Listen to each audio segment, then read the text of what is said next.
আসসালামু আলাইকুম দর্শক। আরেকটি যুদ্ধ হতে যাচ্ছে কি বাংলাদেশ এবং ভারতের মধ্যে? ঠিক এমন প্রচারণা কিন্তু পুরো সামাজিক যোগাযোগ মাধ্যম জুড়ে শুরু হয়ে গেছে। কথোপকথন হচ্ছে আ গণমাধ্যমগুলোতেও। বিভিন্ন টক শোজ গুলোতেও কিন্তু সাংবাদিকরা প্রশ্ন ছোড়া শুরু করে দিয়েছেন। ইভেন আমি আজকেও বেশ কয়েকটি রিপোর্ট দেখেছি যেখানে এম সাখাওয়াত হোসেন গত আ আম আ সাবেক যিনি স্বরাষ্ট্র উপদেষ্টা ছিলেন কিছুদিন আগেও এবং উনাকে পরবর্তীতে সরানো হয়েছে। তো ওনার সাথেও কথা বলে ওনাকে প্রশ্ন ছোড়া হয়েছে। এবং এই যে প্রশ্নটা হঠাৎ করে এত চাউর দিয়ে উঠলো, এটা কোথা থেকে এলো, কিভাবে এলো, সেই জায়গাগুলোকে নিয়ে একটু বিশ্লেষণ করবার খুব দরকার মনে করছি আমি। এখন সর্বপ্রথম প্রশ্নটি হচ্ছে যে আমি আপনাদেরকে প্রশ্ন ছুড়ে দিচ্ছি। আপনাদের কাছে কি মনে হচ্ছে? বাংলাদেশ এবং ভারতের মধ্যে আদৌ যুদ্ধ হবে কি? যুদ্ধ হবার কোনো পরিকল্পনা ভারত করছে কি? কিংবা এমন কি হতে পারে যে আচমকা হঠাৎ করে ভারত বাংলাদেশে হামলা চালিয়ে দিল বা হামলা বলে দিল? এমনটা কি ঘটার সম্ভাবনা রয়েছে? অবশ্যই সেটি আপনারা আমাকে জানাবেন। তবে আমি আমার মতো করে কিছুটা বিশ্লেষণ করবার চেষ্টা করছি। এই ঘ এই পুরো যে ভারত-বাংলাদেশ যুদ্ধের যে ব্যাপারটি, সেটি শুরু হয়েছে একটি সংবাদ থেকে। সংবাদটি হচ্ছে গত ৭ সেপ্টেম্বর। আমি প্রথম আলোর হেডলাইনটি একটু পড়ে শোনাচ্ছি। Rajnath Singh's remarks on Bangladesh are a matter of concern. মূলত এই একটি সংবাদ থেকে শুরু হয়েছে যত জল্পনা কল্পনা। এই সংবাদটিতে এমন কি রয়েছে? এই সংবাদটির মধ্যে যেটি রয়েছে সেটি হচ্ছে Indian defence minister Rajnath Singh maintaining that India is a peace-loving country called upon the armed to be prepared to tackle future wars. এই যে শব্দটি ফিউচার ওয়ার্স, এবং সেই জায়গাতে এই ঠিক একই জায়গাতে রাজনাথ সিং একই আম, অনুষ্ঠানে লখনউতে গত ৫ সেপ্টেম্বর তিনি বলেছেন, আম, তিনি এই যুদ্ধের কথাটার সাথে যেটি রেফারেন্স দিয়েছেন সেটি হচ্ছে ongoing Russia Ukraine and Israel Hamas conflicts and the current situation in Bangladesh, and exhorted the commanders to analyze these episodes, predict the problems that the country may face in the future, and stay prepared to deal with the unexpected. দেখুন, শব্দটি আমি খুব স্পষ্ট করে দিচ্ছি। ongoing Russia Ukraine and Israel Hamas conflicts and the current situation in Bangladesh. উনি কিন্তু বাংলাদেশে কোনো যুদ্ধের সম্পর্কে কোনো কথা বলেনি। এটি হচ্ছে আমার দিককার এক্সপ্লেনেশন। বাংলাদেশ ভারতের মধ্যে কোনো কনফ্লিক্ট হচ্ছে না। হ্যাঁ, বর্ডার রিলেটেড কিছু ইস্যু হতে পারে। আহ, আপনার সেভেন সিস্টার রিলেটেড ওই নর্দার্ন সাইডের কিছু একটি ইস্যু হতে পারে। সেই ইস্যুগুলা আমার মনে হয় যে দ্বিপাক্ষিক বৈঠক করে কিন্তু এই বিষয়গুলোকে খুব দ্রুত সর্ট আউট করে ফেলা যাবে। কিন্তু চিন্তার বিষয় হচ্ছে উনি হঠাৎ করে কয়েকটি ঘটনা ঘটে, মানে কয়েকটি সিচুয়েশন কিন্তু ডেভেলপ করেছে বাংলাদেশে। For example, number one situation যেটি হঠাৎ করে আমাদের অন্তর্বর্তীকালীন সরকারের যিনি প্রধান ডক্টর মোহাম্মদ ইউনুস, উনি একটি সাক্ষাৎকারে শেখ হাসিনাকে চুপ থাকতে বলেছেন এবং ভারতকে একই টাইমে কিন্তু একটু সতর্ক বার্তা দিয়েছেন, যেহেতু শেখ হাসিনা তার দেশে রয়েছে। এটি হচ্ছে ১ নাম্বার। ২ নাম্বার, হঠাৎ করে বাংলাদেশের গতকালকে আমরা দেখলাম যে হিন্দু মুসলিম একটা দাঙ্গার মতো একটা ঘটনা ঘটানোর চেষ্টা চালানো হয়েছে চট্টগ্রামে, কিন্তু সেটি কিন্তু থেমে গেছে। পরবর্তীতে কিন্তু এটি আর ডেভেলপ করেনি। তারপর এর দুদিন আগে যেটি ঘটেছে সেটি হচ্ছে স্বর্ণা দাস, একজন মাইনরিটি বাংলাদেশের, তাকে বর্ডারে বিএসএফ গুলি করে হত্যা করেছে।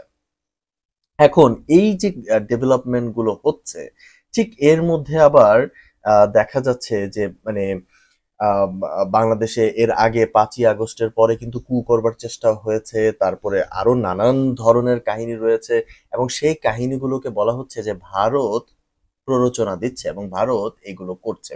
এখন এই সব কিছুর মধ্যে যখন রাজনাথ সিং তার আর্মি প্রধানদের মানে আর্মিদেরকে যখন উনি বললেন যে প্রিপেয়ার থাকার জন্য বর্ডারে, এবং বললেন যে বাংলাদেশের বর্ডার সিচুয়েশন অবজার্ভ করার জন্য এবং ভবিষ্যতের আনএক্সপেক্টেড কিছুর জন্য মানে রেডি থাকা, এইটা নিয়ে যেই কনভারসেশন শুরু হয়েছে যে ভারত বাংলাদেশের মধ্যে একটা যুদ্ধ হতে পারে, এই হতে পারে, হঠাৎ আচমকা ভারত হামলা চালিয়ে দিতে পারে।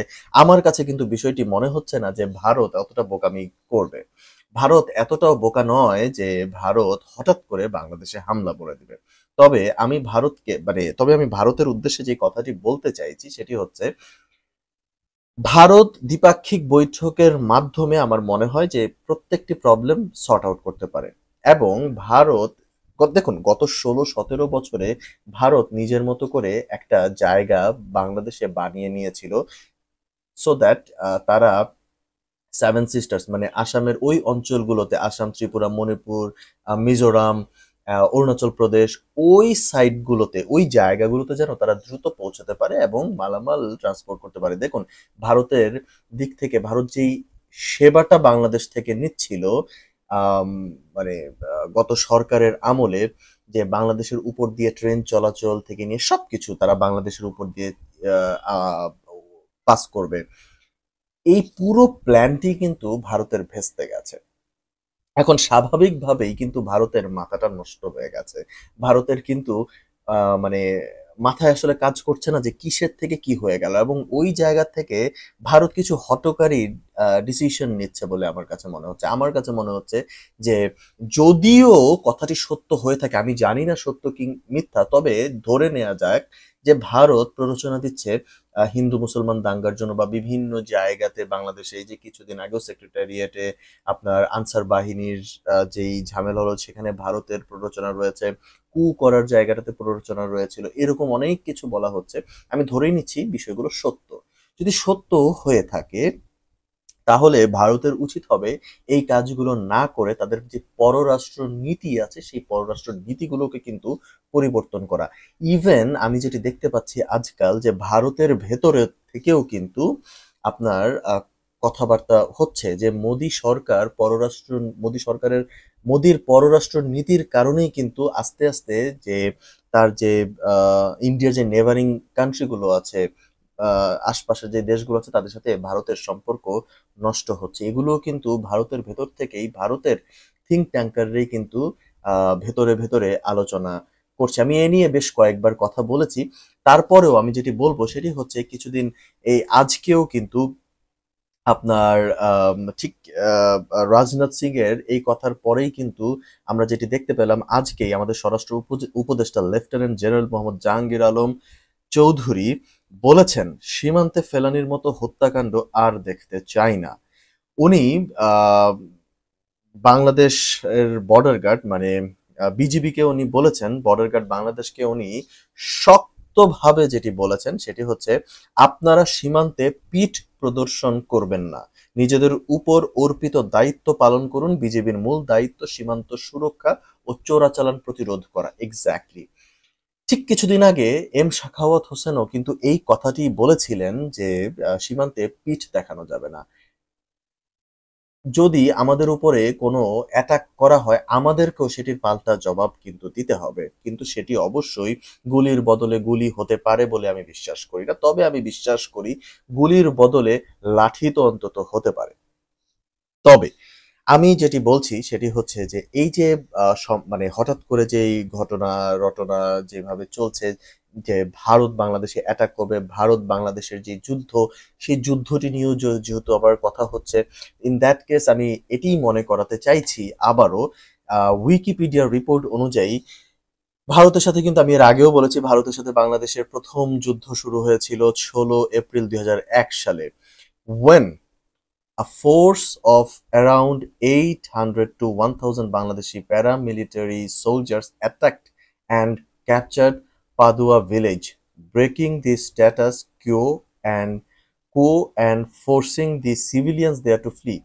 Bangladesh claimed that the village had been illegally occupied by India since Bangladesh's War of Independence 1971. মানে তৎকালীন বিডিআর যেটি দাবি করেছিল সেটি হচ্ছে 1971 সাল যুদ্ধের পরের থেকে এই পদুয়ার যে অঞ্চলটি রয়েছে সেই অঞ্চলটি ভারত ইলিগালি দখল করে রেখেছিল এবং তারা সেটি নিয়েছে এবং তৎকালীন ওই সময়ে 31 জন বিএসএফ কে তারা ঘেরাও করে বিএসএফ কে মানে আটক করে ফেলেছিল, বিএসএফ কে ক্যাপচার করে ফেলেছিল এবং পরবর্তীতে বিএসএফও আবার কিন্তু চেষ্টা চালিয়েছিল বাংলাদেশে একটি মানে হামলা চালানোর এবং সেটি তারা সাকসেস হয়নি।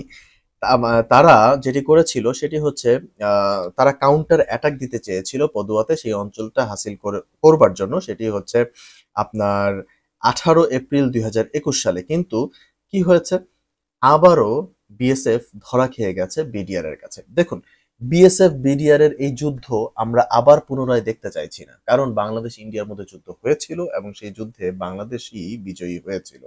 তবে সেই যুদ্ধকে আমরা নতুন ভাবে আর দেখতে চাই না। আমরা চাই যে ভারতের সাথে, ভারত আমাদের নেইবারিং কান্ট্রি, তার সাথে একটা ভালো সম্পর্ক তৈরি হবে এবং এই যে বাংলাদেশের মানুষের মধ্যে যে ভারতের প্রতি ঘৃণা, অশ্রদ্ধা, এটি কেন হয়েছে, এটি কি কারণে হয়েছে সেটি কিন্তু ভাবতে হবে। এই পুরো ঘৃণার প্রসেসটি কিন্তু ভারত শুরু করেছে এবং ভারত যেভাবে দিনের পর দিন বাংলাদেশের মানে জনগণের মাইন্ডসেটকে বুঝতে পারেনি, ঠিক তেমনি বাংলাদেশের জনগণও এখন ইন্ডিয়ার সরকারের যে নীতি সেটিকে বুঝতে চাইছে না। ভারতের উচিত হবে এই মুহূর্তে বাংলাদেশের জনগণের পালসকে বুঝা এবং সেই মোতাবেক চলা। তবেই আমি বিশ্বাস করি যে ভারত তার যে আকাঙ্ক্ষা রয়েছে সেটি কিন্তু তারা হাসিল করতে পারবে। এবং আমি বিশ্বাস করি না যে ভারত যদি আবারও কোনো ধরনের হামলা বা কোনো কূট চালের চিন্তা করে, তবে কিন্তু তারা বাংলাদেশের জনগণের কাছে অশ্রদ্ধার পাত্র হয়েই রইবে এবং বাংলাদেশের মানুষ কিন্তু তাদেরকে ঘৃণার চোখেই দেখবে এবং আমরা মোটেও সেটি চাইছি না। আমরা চাইছি ভারত শ্রদ্ধার সাথে বাংলাদেশকে দেখবে, বাংলাদেশও ভারতকে শ্রদ্ধার সাথে দেখবে এবং ভারতের যে আকাঙ্ক্ষা রয়েছে সেটি হয়তোবা দ্বিপাক্ষিক আলোচনার মাধ্যমে সর্ট আউট করা যায়। তবে একপক্ষীয় ভারতকেই শুধু সুবিধা দিয়ে যেতে হবে সেটি আমরা মোটেও চাইছি না। এটিই কিন্তু বাংলাদেশের জনগণের মানে বর্তমান চাহিদা বলে আমি মনে করছি। অতএব ভারতকে আরো বুঝতে হবে বাংলাদেশের জনগণের পালসকে। এটি কিন্তু আমার কাছে মনে হচ্ছে। অতএব ১ নাম্বার, বাংলাদেশ ভারতের যে যুদ্ধের ব্যাপারটি সেটি বর্তমানে আমার কাছে মনে হচ্ছে না এরকম আহামরি কোনো কিছু। এবং দ্বিতীয়ত আমার কাছে মনে হচ্ছে যে বরং ভারতের উচিত হবে বাংলাদেশের জনগণের পালস বুঝে ঠিক সেভাবে রিঅ্যাক্ট করা সামনের দিনগুলোতে। ধন্যবাদ।